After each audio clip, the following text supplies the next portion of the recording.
insight one, what buyers prioritize most in today's market. Mike, what do you think buyers are looking for or prioritizing most? Um, Good marketing and advertising channels, healthy profit margin in a business, scalability of a practice, um, clients not being so personally tethered to any particular partner in a firm so that there's not, Yep.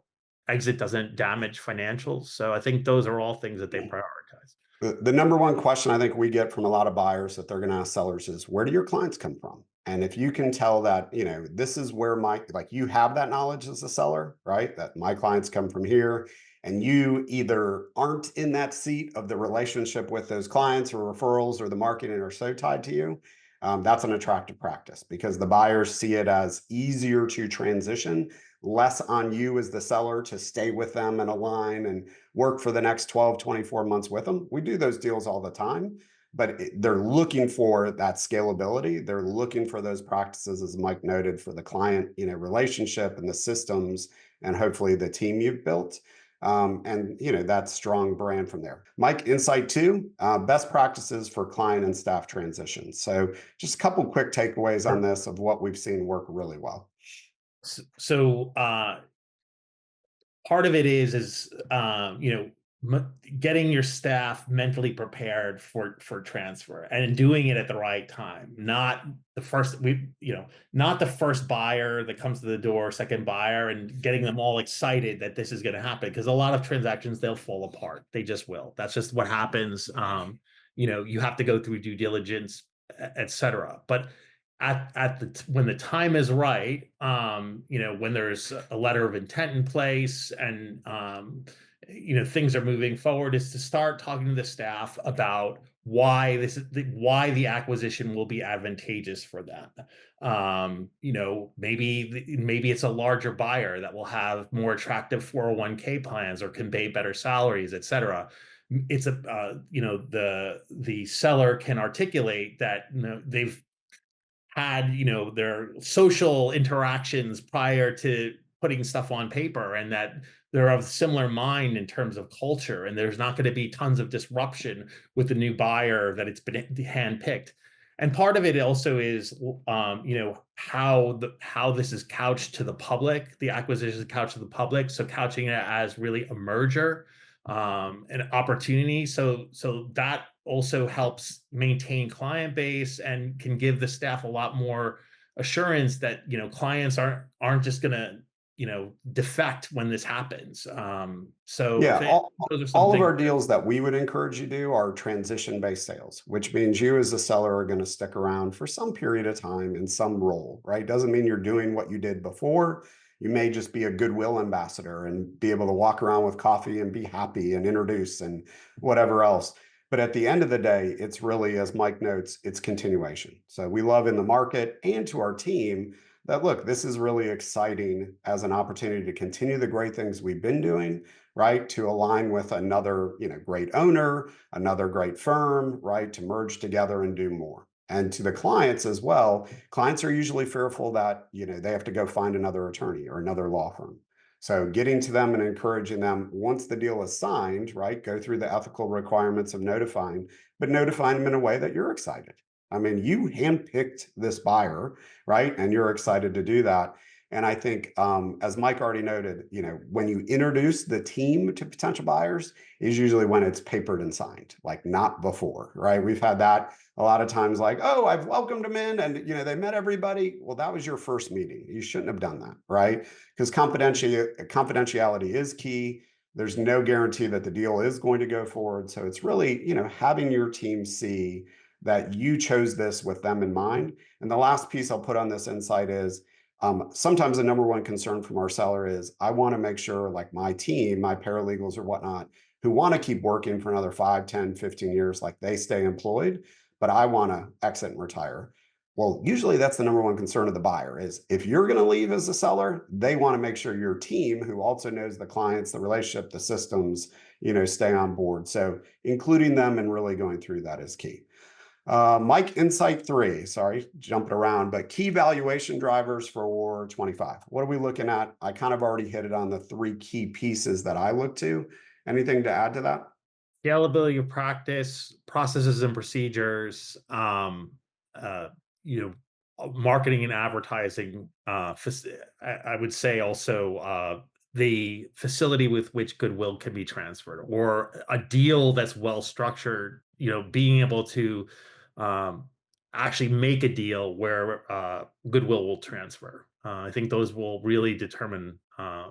Help bump up value assets too for firms like personal injury firms that have a portfolio of case assets.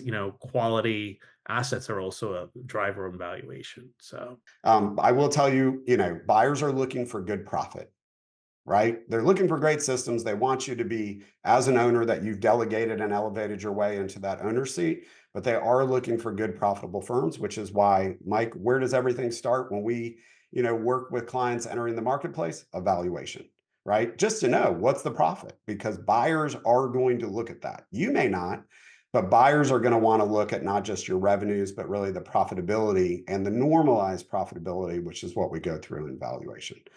All right, Mike, insight number four.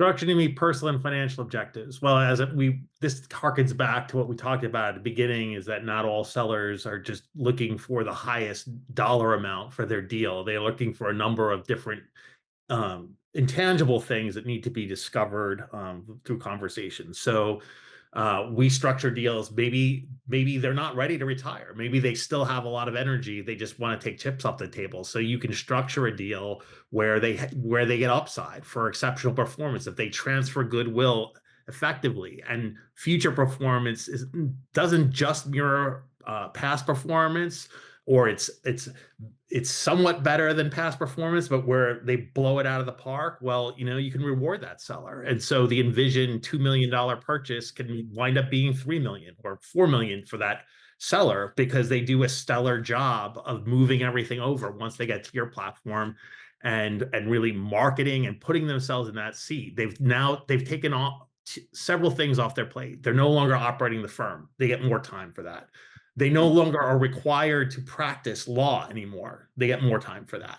So if they take all of that time and they focus on marketing and gaining new clients, and then cross-selling those clients to the buyer's other attorneys, you can just make revenue really blow up and get upside on that. So that's just an example of structuring it for that particular seller's personal goal. The of counsel arrangement that I talked about before. I need to always be attached to the law, regardless of, until I die. Great. You can be an of counsel. You can practice as much or as little as you like. You can select the projects that you want. That's part of this. We structure that. We put that into the deal. My Several. my takeaway on this too is, one of my favorite things to actually see in the marketplace is firms that come in that are, maybe, smaller firms, but are at max capacity. Like they can't hire, people, like they've had a hard time finding it, but they've got plenty of business. So they're constrained, right? Like they have a ceiling that they have not been able to break through on those revenues or the profitability. So their value is going to be something. But to your point, match them with the right buyer, right? And who has capacity, who has systems, who has the ability to really unlock that value. And I mean, this is my favorite thing: outperform your valuation based on finding the right buyer and getting the right deal structure. Role of succession planning in enhancing value. Comments or on this insight? Yeah, I think having plans in place are really important for, first of all, it gives your staff security that, you have something in mind that if you get ill or something should happen, that they're not going to be in the lurch. Well, that right in there helps prevent defections, and maintaining your staff is quite important to enhancing value. Having that clarity of like articulating what your succession plan is with your clients. I see this a lot with trust and estates clients. Like, hey, you're getting older. Like, are you planning on retiring soon?